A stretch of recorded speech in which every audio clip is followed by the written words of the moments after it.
providing for everyone here, because I can tell you that I have never understood autism like I do right now. Just from hearing your response to that. So Carly, I was going to ask you a Twitter question, if that's okay. So before you ask it, should we follow you on Twitter? Yeah? Yeah. You follow me on Twitter? I think she's following you on Twitter. How about, can we take a picture together and you can show me how to post a picture on my Twitter? Because I want to do that. Deal? Pinky deal? That's a pinky. All right.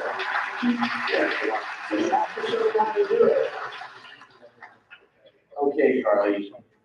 If there was one thing you think everyone should know about autism, what would it be? That people who are on the autism spectrum have different gifts and talents that need to be molded. We're all capable of amazing things and need people to believe in us in order to shine. There are many people with autism who do important jobs and do the most incredible things you've ever seen. We just need more people to encourage us and teach us how to reach our full potential.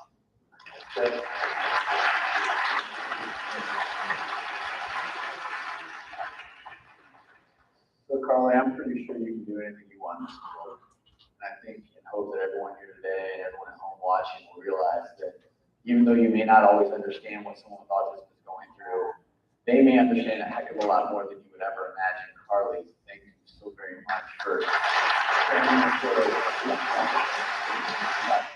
And what, So I'm going to ask you, don't worry about the screen right now. Don't do that. And just give me off top of your head, or if you wrote it down, what are 3 things that you heard that you think were really important? I know we lost our virtual folks for a little bit. Lindsay has just sent you a link to watch the video, maybe at lunch, on your own time this afternoon, if you're interested. But I think you'll be able to get the gist of the video as we debrief it.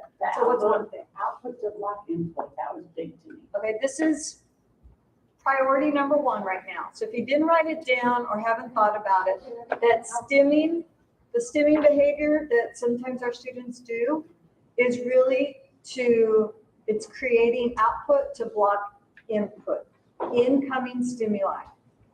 Think about that. This is so big that I have to do something to try to offset it. Okay, we'll talk about why that's so big. Thank you so much. Stemming what? Stimming is to create output to block input. And input being sounds, sights, smell, all the world coming in. It's too much, and we're going to talk about why. So keep that. Thank you so much for that. Number 2, what else did we hear? I just heard they were constantly overwhelmed with that sensory that's around them. So just going back into that part, it's constantly overwhelmed. And so those 2 things are connected. So the constant overwhelm. Anybody here been in like a very loud, busy place, restaurant, airport? What do you want to do? You want to run. Oh, that's elopement, guys. We call that elopement in special ed. So we know what that feels like, and we do what we call self-regulation to offset that, to take care of that. Or a real silly example or easy one is when it's too cold, what do? You're going to bring jackets tomorrow, aren't you? Yeah, to offset that. So that is so important. And I know we had a hand up over here. I like what she said. They have different talents that need to be molded. I love that statement. Absolutely. There's talents, strengths, interests. We really want to celebrate those things, and we want to use them because they're going to help us to offset some of the areas of need and challenge. Thank you so much. And then I think we had another. When she said that they're not the only ones who do it, and everybody kind of looked at her, everybody does it. They just do it in a different way. Absolutely. Some of you might be enjoying the fidgets on the table, right? It helps you to focus, to be able to do something, or maybe even do some coloring. So much that we learned in that very short video from somebody who's living with this, which I consider to be the expert of all experts. So let's look at why that sensory input is coming in so big and so bold. Just click on this for some reason. So read this slide real quick.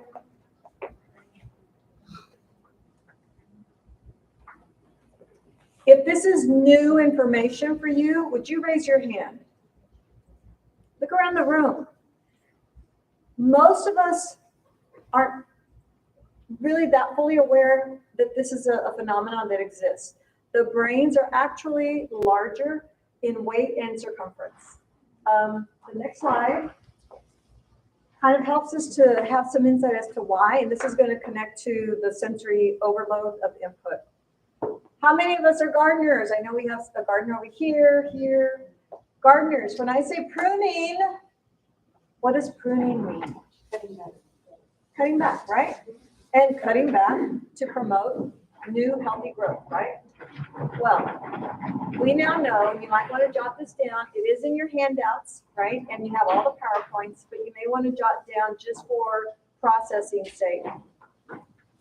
The brain with autism does not prune as it's supposed to. Prune. So the other thing that a lot of us don't really think about or maybe don't know is that when children are developing and growing, their brain is growing too. And as it grows, it actually prunes. So I'm going to let you finish your little quick note and let's do this. Go back to the one right before. Everybody get one hand up, and you guys at home, I know you can do this. Get one hand up. And this hand is a typically developing brain, okay? When it's growing, it grows, and then guess what happens? It prunes in the brain to cut away pathways to make room for new growth. And then it prunes, and then new growth. And guess what happens? By the time it reaches a developmental plateau, we have a brain that's different, but it's the same size, right? More or less. Okay, that's what a typical brain develops in very simplified forms. Get your other hand. Thank you for playing with me, and I'm going to assume you're playing at home. And as this grows, this brain is now impacted with autism. It is not going to prune as it was supposed to, but guess what does happen? New growth. So get your other hand up. It doesn't prune as it's supposed to, but the new growth comes. So by the time it reaches that developmental plateau, look at the brain now. What's happening? Oh my gosh, it's crowded. It has more neuronal pathways than the brain was supposed to have, than it was intended to have, meaning that it's receiving more information from the outside world to the brain and ultimately to the whole system. That's a lot, right? More information coming in, and it's coming in all the time. This brain is happening all the time. So think about this. You have a brain with more processing units, and it's very complex. It's like a crowded highway, right? But add the next slide, and I'm going to add something else that happens, because when the new pathways came in, well, they just kind of came in, right? And so sometimes they created what they call over and under connectivity in the brain. Dr. Nancy Minshew has done so much research in this area and with little bitty ones. And she explains it beautifully in her work. I'm going to explain it as best I can. It's like a crowded highway with lots of cars and lots of detours. So you're having to, what happens when you're in a crowded highway, lots of detours? Does it take you longer or shorter to get there? It takes you longer, right? So processing time is different. And this is one way that a person with autism has explained what it feels like. It's when your computer has too many tabs open. What happens to it? It slows down, and sometimes it gets clogged up and totally quits on you, right? So that's what's going on in the brain. It's got too many receptors bringing in information from the outside world to the inside system. And this is exactly what you mentioned earlier, that chronic state of over-arousal, constantly being bombarded. That's a lot to take in, isn't it? Would that impact your behavior? Would it impact how your social skills are developed? Communicate. It explains all those things that we just talked about, and especially the sensory differences. So we want to recognize what's going on in the brain so that we can respect what's going on in the brain and then respond. So it's recognize, respect, and respond. Those are our 3 R's for the morning, if that will help us to remember that. And this neurological stress is chronic. So a full day that they're with you. It's there when they start, and then there's often a cumulative effect. How many of us have seen students have a harder afternoon than the morning? That's kind of a common thing, not everybody, but sometimes. How many of us are tired in the afternoon versus the morning? It's a cumulative effect. And you start with this chronic state of stress, and sometimes it feels like, well, that came out of nowhere. No, they woke up with the stress. And so it didn't take a whole lot for them to get there. And so, good news. Let's celebrate something about the brain. These are some MRI studies that have shown us that in a typical brain, which is on the left, you see that there is a lot going on in the part of the brain that does executive functioning, the prefrontal cortex. And executive functioning, y'all know this as educators, is basically how we organize our lives, how we plan things and how we execute those plans. However, our kids with autism do those same things in a different part of their brain. Which part? The visual part. So it's not to say that they can't do executive functioning, it's to say that it's harder for that to work. And the visual region is a strength. So we're now going to do another silly thing, and it goes like this. Visual's a strength, auditory ain't. Ready? Hands up. You at home too. Visual's a strength, auditory ain't. Doesn't mean they don't hear you. Doesn't mean they don't understand you. It simply means that the brain is having to work harder to process that information, and the visual will talk to the brain in a much kinder and gentler way.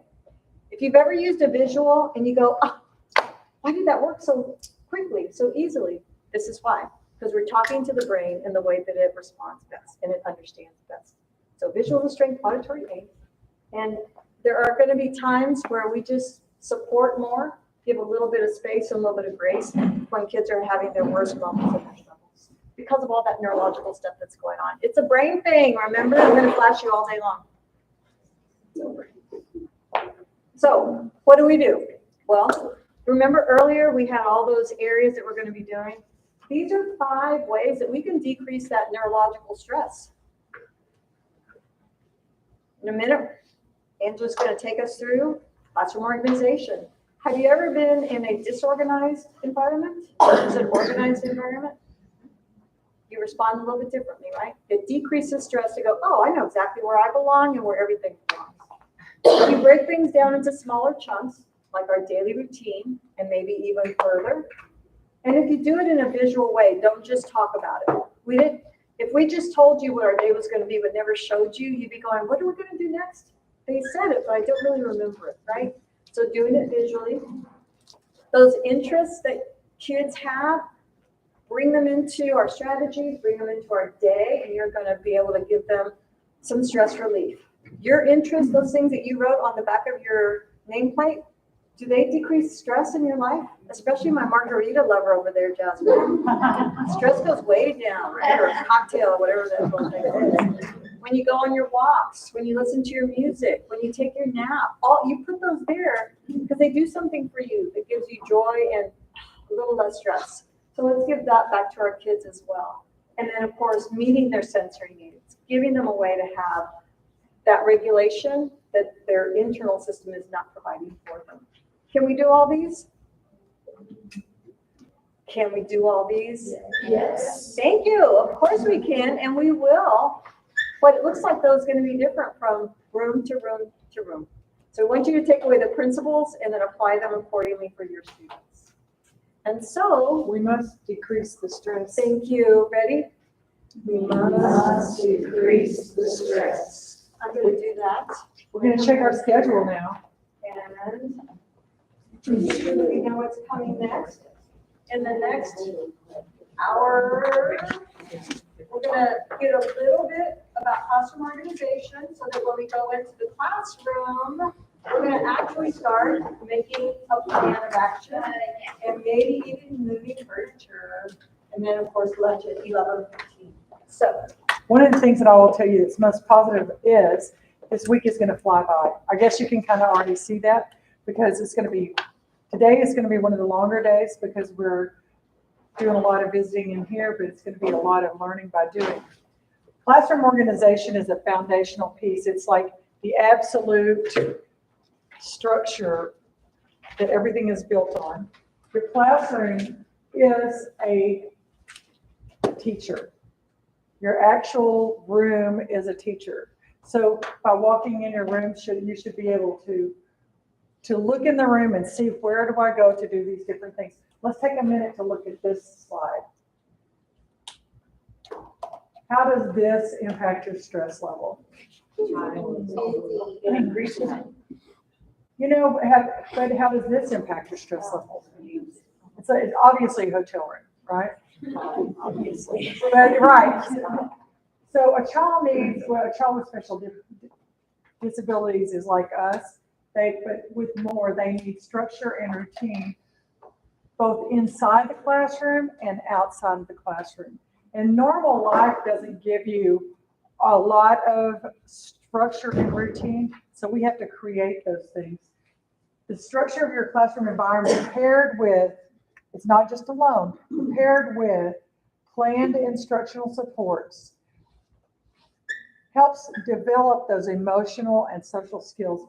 And what we are wanting to do in all of this is to prevent behavioral problems. When I first started teaching, and many of you did, it was like, what do I do when the kid does this? And now we know, what do we do to prevent that? What do we do to reduce the stress and anxiety of the students and the parents and the teachers so that we know where we're going to do? So antecedent intervention is basically designed to alter the environment. So the environment reduces the stress. There are many strategies that we can use, but number one is a core strategy is organizing a room. And then you have a class schedule, and a class schedule that actually tells you what we're going to do throughout the day. How many of you all have ever seen class schedules that are posted but don't necessarily reflect what's going on in the day? Yes, I hear a lot of, it's kind of like it lies to you, right? And if it lies to you, you quit looking at it. So schedules are very important. Visual supports of different kinds. And I noticed in Raquel's and Rachel's room, they have a lot of different visuals in the room. We know that getting those things in place and having them actually speak to the kids is very important. You know, getting the right visuals, prompting, choices. How many of you do better if you're provided choice? You need to do this and this and this, but you can choose which one you want to do first, second, or third. We get control by giving control, don't we? Read the quote, it's one of my favorites. Oh, this is a flower. When a flower doesn't bloom, do you fix the environment it grows in, or you try to fix the flower? You try to change the environment. And that is very true. And behavioral momentum, getting things going and keeping them going, and looking at what can we do in the environment to change things to make it more tolerable, more functional, and more of a teacher. So what are the key areas of your room? What do you need to know? What do I need for my students? Let's look up here at this list. If you think about a high school general ed classroom and you think of an ACSE classroom, they're very different, but in some ways they're very similar. What are some things that you have to have in your room? Meltdown area, our calming area. A calming area, a calming corner, a break area. What's a break area? I would say like the trampoline or. a place What the like things a that you tent. most prefer? And sometimes your break area, you might have to have more than one that's more of a large motor and one that's more of a calming. But places to work alone. Why do we need to work alone areas in even a classroom for very young children? It's really about their stress. It reduces the stress of some of our students. They don't have as many people around. So like center time may be stressful for some of our students. What's another reason? To increase our level of independence. That's right. So there are certain things we need to place to work with the teacher. So these are some key areas. Angela, what's the difference between a work with teacher area and a small group area? Well, I don't know. What do you think it is? What do you think would be the work with the teacher area? It's just one-on-one instruction, direct instruction in the one-to-one with the teacher. Why would you need to do that? To test. To assess. assess, and also to increase, teach those initial skills. In a small group area, can you do direct instruction in a small group as well? Yes, but you tend to think of it as being maybe 1 or 2 students at the same time. Some of your students can learn initial with a small group, with 1 or 2 other students. But some of our kids need that independent area, but they also need to be taught individually with the teacher in the one-to-one initial skills, initial instruction. So I have another question. On the centers, since we're going to be focusing on an ECSE classroom, what are the key centers if we think about our pre-K guidelines as one resource, as we think about our own experiences and maybe even your curriculum guidelines in the district? What are some key centers? And I'm going to add something based on the students that we know. What might we recommend? Or let's just throw out some ideas. A fine motor center. I'm going to ask us to also think about something. I want to come back to that in just a minute. What would fine motor, what words could we call it that would be more meaningful for a child? So think about what things would go in there. So we might call it a math area, if those are the manipulatives that are going to be in there. Or if we're going to, exactly. It could just be a toy area where all those things. So just think of the language when we start to make our labels to be very kid-friendly. So I love that though. Fine motor or the types of skills that we're going to teach in a center. What other centers? Creativity. Creativity with little ones? Oh boy, all day, every day, right? Creative center could be, we'll talk about that later. Keep going here. Sensory. Sensory. Did y'all have access to a sensory room this last year? Yes. Where was it? It was around my old classroom, room 108, around the hallway. You have to make a new room. And they're on it to figure out if we're going to be able to use that I again. don't know that information. She's going to give us a room. We're going to work on that. Keep going. Let's get at least another center. Remember, this is early childhood, special education. Creative. Kitchen, great. The house center, library, library. Technology. Technology. Especially since we have a lot of tech lovers, right? And sometimes we can make a combo. I've had some classrooms and we'll look at the space when we go over there. But one of the first things we're going to do as a team, I'm making the list, we're going to say, where would these things go to maximize our structure? And sometimes we have to make dual areas. So for instance, technology might go in the library area, right? Because you can have books on there, you can have all kinds of things that might go with that, or it could go someplace else. And you have to look at where the computer drops are as well. Okay.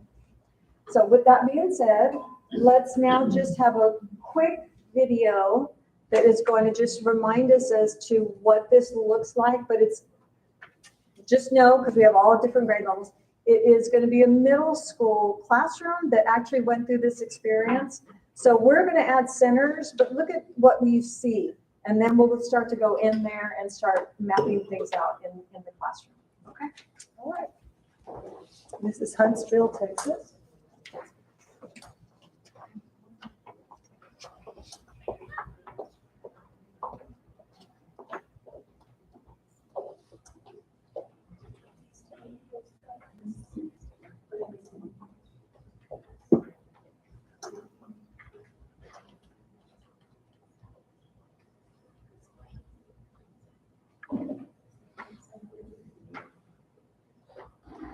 Welcome to Huntsville Intermediate. For the past 2 days, 7 teachers have come together to work collaboratively to build a classroom that has clear expectations through physical boundaries, as well as an understanding of what to do at those different areas. I'd like to introduce you to the room by starting with the computer area that is located as you enter to the left. It has a label, as every area does. Next to the computer area is an area that is designated for direction. Could be one-to-one, could be maybe one to a couple of students, but this is more direct instruction. As you see here, we have a work system set up The work system clarifies that I'm to do 3 activities. And then after the 3 activities, after I'm finished, the teacher will deliver a transition marker. And the transition marker will take the student back to the individual schedule. Structured activities have been created by the teachers as well. And these are all based on student data that tells us these are things he can do. So we're going to start him out with activities that we believe will promote success and then engage him into the strategies.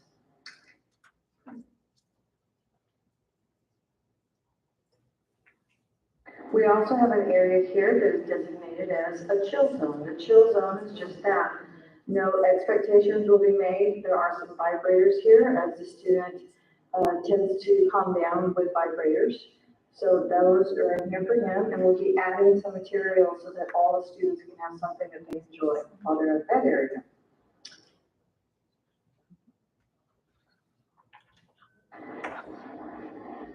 Next to that area is a library, and the library is, again, the beginning stages, but the carpet helps to make a clear boundary, defining that just a little bit more. We have lots of different books that are organized in a few different ways, and again, notice the label off to the right. As we move across the room, we have now a different kind of area, and this is to promote independent work. So independent work has been organized very clearly. Notice the use of the colored tape. And the student knows that over here, no teacher will be interacting with him because these are activities that he will have mastered already, either in a small group or the work with teacher area. As you notice on this work system, he matches the colored circle with the colored circle, and then that indicates that he's to complete this activity. Once he finishes this activity, he then puts it into his finished box. So it's a left to right progression, and at the end of completing all 3 activities, he knows just by looking at the end of his work system that he is going to go to the break area, hoping to promote his enthusiasm for work by letting him know that break is coming soon after. Notice there have been some carpet squares that have been strategically placed to prevent the students from going over into the teacher area. If we need more, we can definitely build a little bit more physical structure to clarify that. As we move across the room, you notice that we do have our smart board, the Promethean board here. So this is where small group activities will take place and technology will be used to promote student interest, engagement. Over to the far corner of the room, we have our break area. Now we've used this area because it has natural boundaries built in just by virtue of the walls being there. So we have 2 very, very clear ends to the break area, and we've created 2 more through the use of shelves. Notice we can see clearly into, so there's nice visibility, so the teacher can always make sure that the students are doing well while they're in the break area. Here's our label, and as you notice, there are some feet that have been placed along the perimeter of the carpet, and that is to help clarify that this is a mini track, a mini indoor track. The student likes to walk, roam, if you will, and we want to make sure that he understands that that is absolutely okay, but that is going to be encouraged in this area and not just throughout the entire room. We have a variety of materials in the break area that are really here to promote students having free choice, that they can engage in activities that are highly preferred, and that they can do them at their leisure. So from break to work to small group activities, centers, stations, all the areas have been clearly delineated through the use of furniture, carpet, shelving, and of course our labels to help make sure we all understand what that area is about.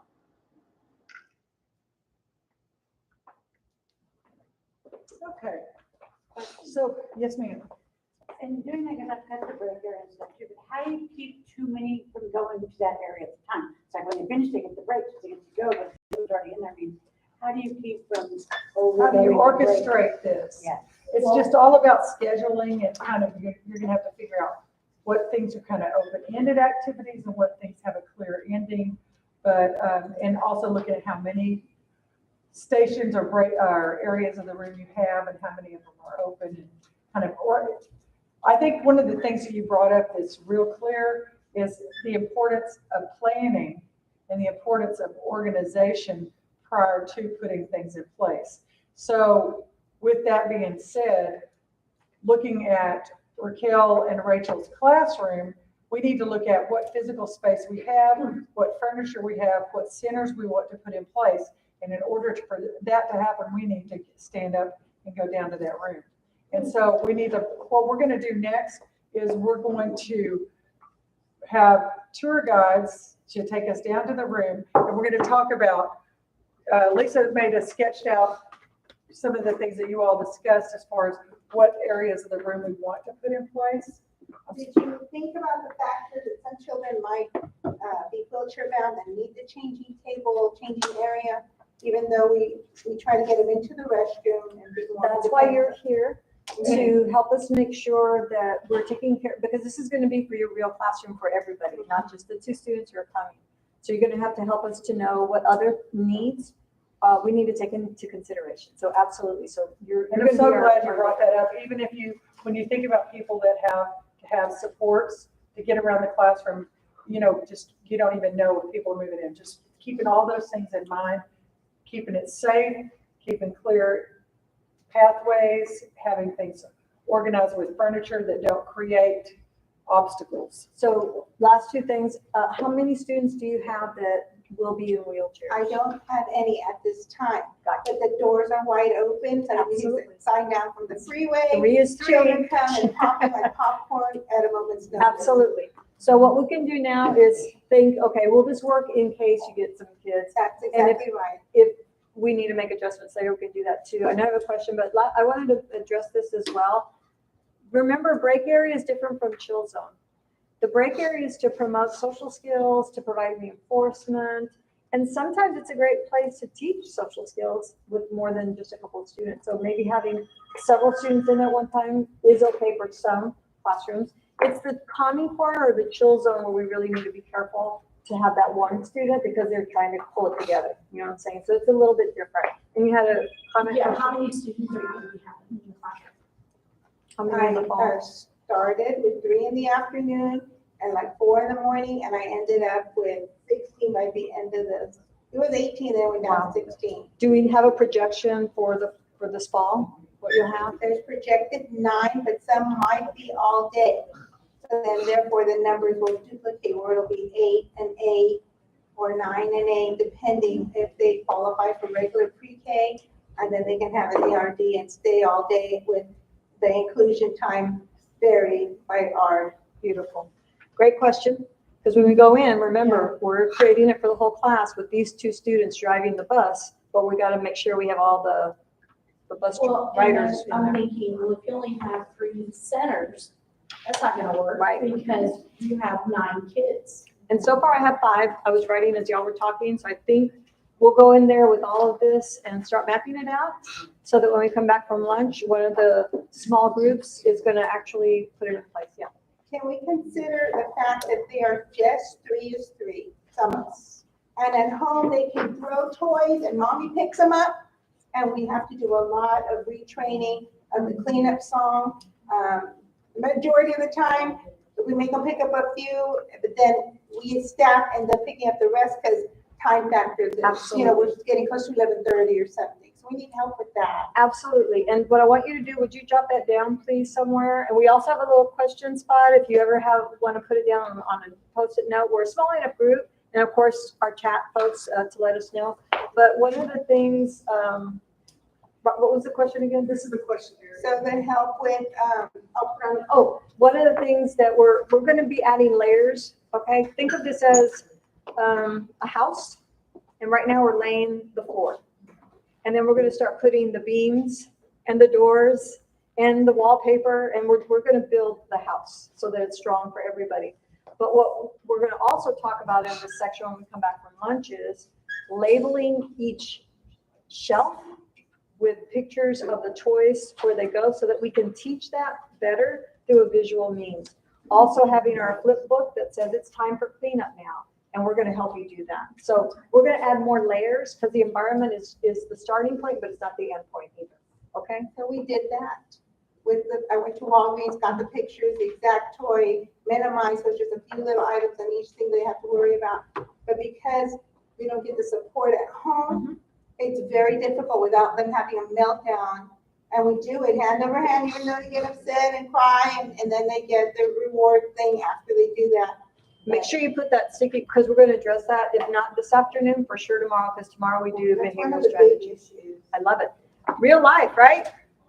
Okay, turn to your friends and say, let's go. Let's go, Joe. We're gonna follow y'all to the break.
I wonder if we can map out on that board.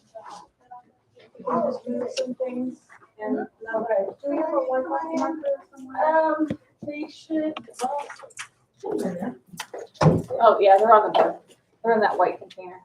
Is it okay if we just move? so we Do can what you need them to out? do. It's okay to move this out of the way. Yeah, you want to have that brown here, sensory, the boss. And that's the end of the items. You're welcome. This is a matching game for and I unlocked the big cabinet so we can get some more stuff out. Perfect. So what we're gonna do is right now, just think about environments and kind of think about your, your home has clearly defined areas that let you know clearly what you do there. And that's what we're gonna create here. But right now, we're just gonna map out the areas, and then after lunch, one group is gonna come back and then actually formulate the furniture, add labels, do all that kind of stuff after lunch. So right now, it's just the big picture. And I'm gonna start with, what are non-negotiables? So where is that? The changing, that was special installed there for the people. Changing table. The curtain, right. So the changing table has to live in that space. Okay. Right. So, And then the smart The TV over here. computer drops are right here, so that has to stay there unless you give me long wires. okay. So, you got it? Yeah. So changing tables got to stay there, and this has got to The be your computers are on computer to the area. wall there. So they have to stay there. I would think so. Are we still on camera? That's so popular. It's your I should movie have a moments. Twitter account. So the TV has to stay put Okay. too. Yeah. So Yeah, smart let's TV. start with that, because we need one large group area, right? Okay. One large group Yes, area. ma'am, that's usually the carpet right there. Yeah, There you the go. whole, That's, So this right here your is gonna need to calendar be and your. large group. Large group is over It's gonna here. be here, on this side. In the middle. It is a small. And do you have carpets? Did you use carpets at all this I year? did, I use them to divide. I didn't have that one that you saw, the zebra one. But I do, I have carpets with little roads, and I have one that's shape of the world, I have. that Will we have zebra one. access to those? You can, I can bring the zebra one back, and the other ones should be already up and through there somewhere in my stuff. Because it's always nice to have our carpets to help Oh, yeah, define the that's a big boundaries. group carpet, it goes right here in the Yeah. middle. Where's your desk? My teacher area is here, AKA Aurora's desk. But the way I have it is, so my desk is here, and then I have students on these doing computer work. Then I have like a little rolling cart that has a big cord board, and I'll put it here when I'm working on the floor, so that way they'll stay off of my desk, because before I know it, they're trying to email the principal and everybody else, and they're smarter than you think because they're searching the internet, doing I don't know what. So I gotta make sure that it's all secure. And they want to go to the window. That's another thing. They really, really like the window. So to come with teachers, sometimes we'll just come to the window and we'll say, "Is that mommy out there? Do you see a bird So out can I there?" ask, is your station, does it have to be there because of the No, dogs? Okay, let's do Absolutely this. not. I just know that I need a computer. Yes, since it doesn't have to be there, we're gonna do you last, sorry. Because if you're saying the kids like the look out They the do like the window, window. what do y'all think that Yeah, would be? yeah. Science. That might be a great work area. Great or area. Just something. I just have to make sure that they're safe from going under the table and pulling the electrical plugs out of the. Absolutely, so we'll look at physical structure on that and make sure, do we need 3 computers in here? I need more. You need They argue if they don't have the computer, and then the funny thing is they all got the same thing going on, but they all want to be, let's say, on someone else's. Do we have any iPads? I do. They may not come back because they're old and they're gonna maybe replace them. Okay. But I do have some iPads locked up in here that I got from a grant. Okay. That we could maybe access and open up. So let's think through, you have a sink here, so that's non-negotiable, right? Right. The creativity, sometimes that includes art activities, and being close to a water source is sometimes helpful, I have an easel. and you do have an easel. That's the regular restroom, right? It is, but we have it all adapted, so when they run and slam the door, they're not gonna break any fingers. It's got pool noodles on the edge and other little pieces of foam duct taped to it. These shelves, how are they used? That stuff's locked up teacher storage. Teacher storage? It's like when your relatives come over and you shove everything in there. I only access it when students are not in the room usually, because they want to get in there and play and no, The sorry. reason I'm asking is the possibility of this being the creative arts center, Uh-huh, so that the easel goes there, and then you have your water source. in right. case you need Usually the that. easel is right here. So we don't, you just open those hardly at all during the school day. Maybe after school, they'll get and change out the toys. Does that sound okay? Yes. Let's continue with, I see the teacher over there, but again, that's changing. It could be my area, since there is, well, you know what? That computer stuff runs off of virtual. There's no hard wires over there. okay, we'll figure that out. Can you move the, well, no, you can't move the changing table.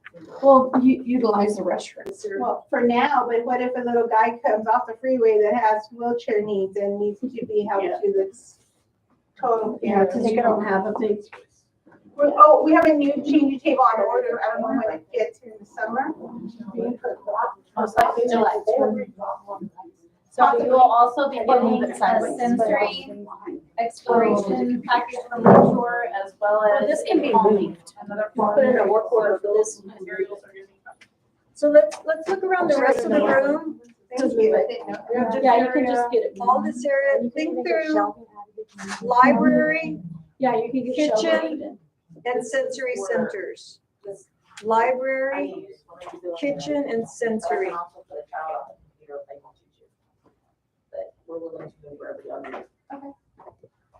So you need a library? A you said? library, Well, right over there where Right those over ladies that are at, right corner, there. yeah. Mhm. Yeah. This corner, Yeah. okay, so it's just for now, and we can change it, especially once the team gets in here, start moving furniture, and go, oh, this doesn't make sense, or whatever. Well, let's go ahead and put library over there.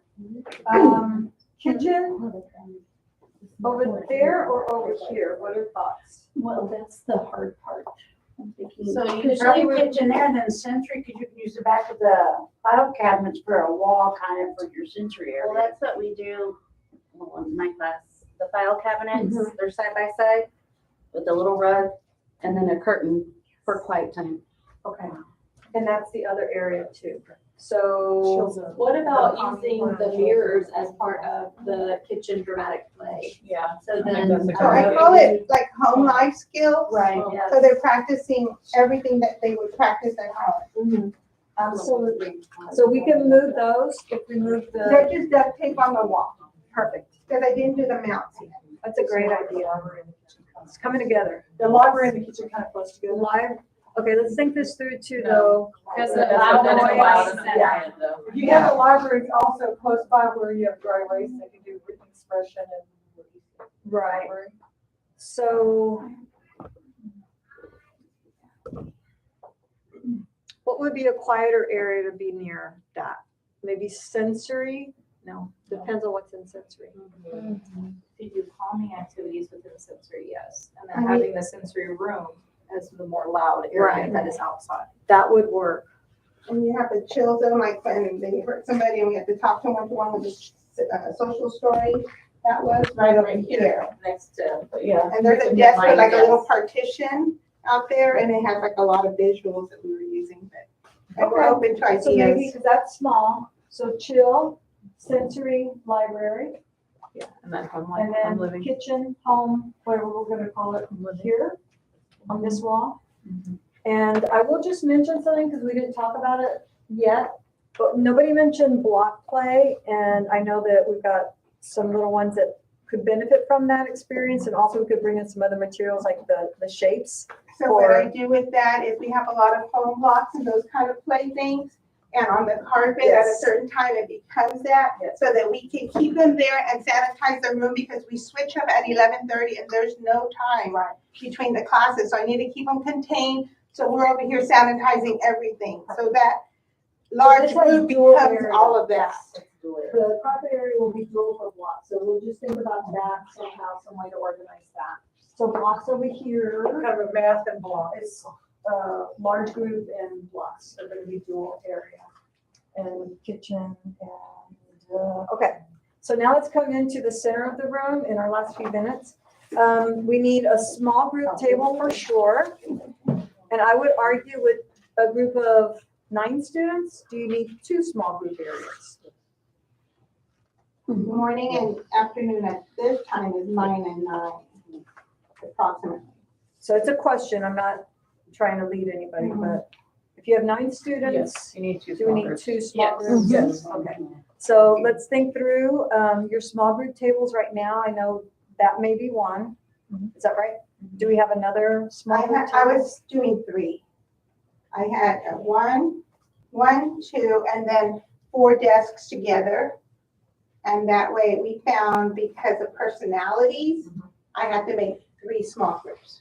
Okay, let's think about this, because did you have any work alone areas or independent work I areas? did, we have one area that's marked independent, or actually it was work with teacher.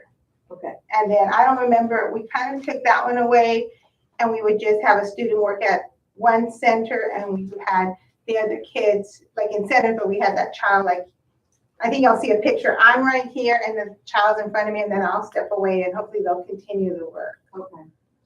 So for now, let's say for sure 2 small group, Okay. and then add the work with teacher and work alone. So you can start to meet different needs that way. Thoughts? Okay. So 2 small group, where they go is probably going to determine once we start moving furniture around.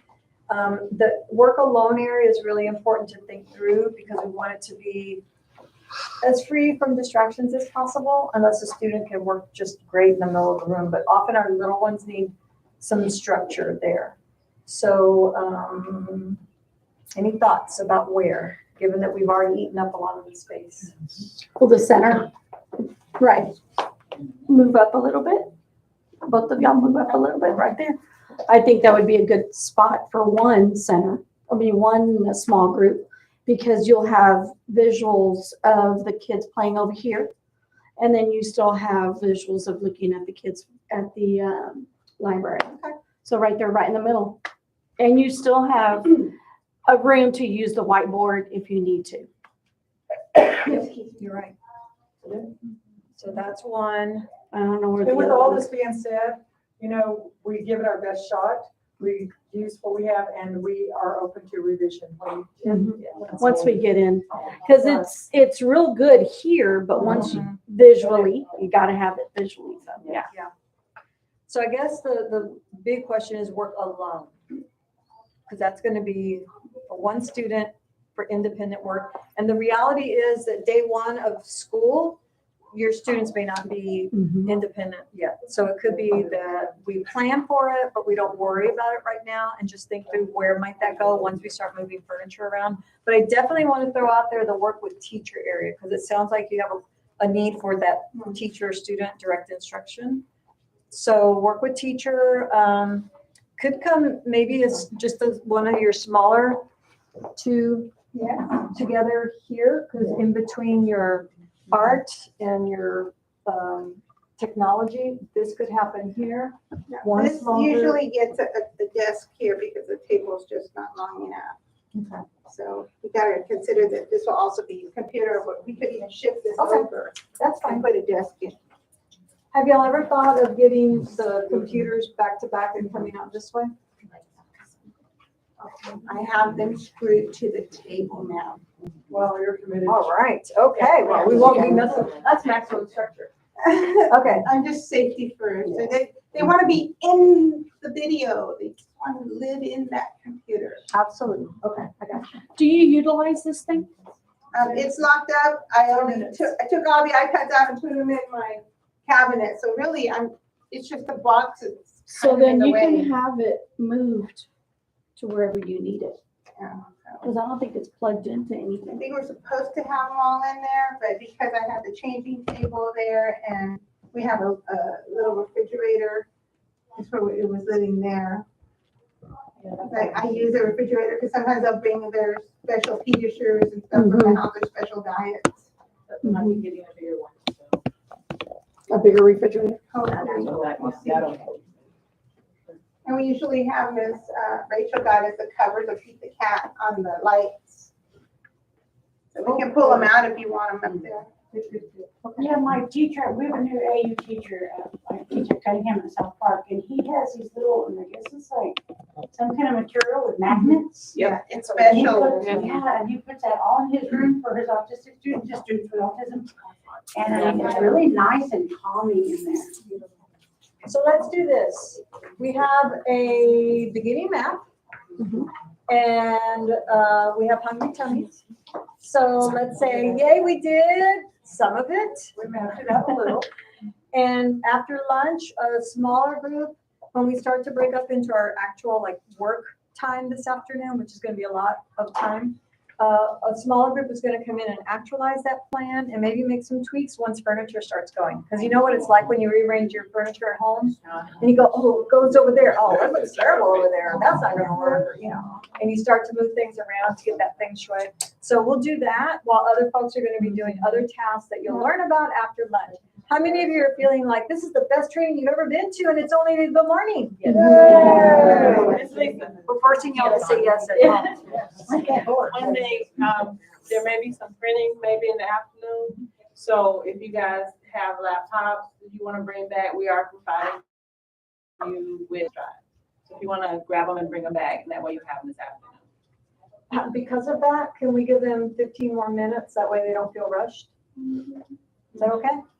So 11:15 to 12:30? Good deal? Is that okay? Virtual folks, you get 15 more minutes to take a nap. Celebration. Everybody, we're gonna celebrate an extra 15 minutes for lunch with a helping of pepper, so everybody get your pepper out. Ready? What's the point? Take a bite. Ready, and. Have all the great ones, let's see you back.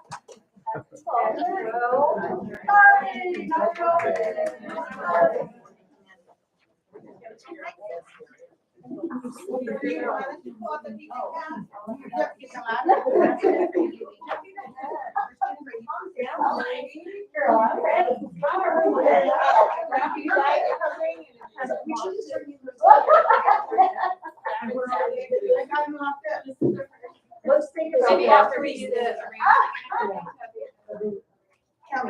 One favor. Yes, ma'am. Tell us how you feel about this. Are you okay?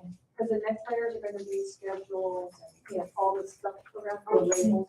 Are you okay if we take down everything so they don't start with, oh, they have this, so that's what it's supposed to do? Do what you need. Are you sure? My feelings won't be hurt. No, and it's not that it's not good. It's, we want them to build it so that they learn. I gotta take down for Pizza Cat schedules, like the days of the week and all that. Not unless it, does it work there? That's what we're doing We're this year. gonna, this year, we're gonna emphasize Pizza Cat. And I got the ABC one, I got a big old pointer with Pizza Cat, and I imagine we would sit there in a group and then independently with 2 or 3 kids do the numbers and the alphabet in that corner. And then this one would be like when we do the song of the days of the week, and then I would go over here and see if they could do that. Because Pete's the one common thing they really I all think love. we'll take down like the visuals that we want them Right, to. redo that wall if you want me, I don't care, whatever you want. You wanna move the mirrors, move the mirrors. And when we go back in there, we're gonna ask you, for the 2 students in particular, but then all your students, do they understand this graphic? Where are you going? All of them, or do some of them need some? Some of them, I have right here, excuse me, up here. There you go. Hold on, I'm all tied up here. Here's a lot of our visuals, our flip charts and all that. And then in here, I have a little virtual schedule. This one is because child, kids, hearts and minds, I'm trying to say, what would you do? But, you know, so I made a visual like that. And then here is, I don't know, their visual schedules. So, so compare it to, you're having lunch. So let me ask you, because I'm seeing, Because we lost Is this civil Board six? Maker, so I have to do whatever I had from the Google Drives. so this is Civil 6, right? Some of it's Symbol Stick, some of it's Board Maker, yes, ma'am. So when the speech lady gave me some visual, I was stealing from everywhere. There was nowhere It's independent. just transitioning. Well, at least you're confessing right now. Okay, well, you don't have to answer everything right now. We're just gonna take it down, but be thinking about what do most, if not all your So students. like this really one's not even, this is like probably Microsoft Word Yeah. made. Yeah. They like the little kid faces, Okay. the cartoony That's what we kids. need to The know. stick figure with no hair doesn't go too good. Okay, that's what we need to know. So this is more of a board maker icon. Right, so they have like a little kitty, they understand that a So little they would bit. understand this. Yeah, I think so. It's Well- got that, one kid has hair, I mean, maybe he's got a proof that, I don't know, girl.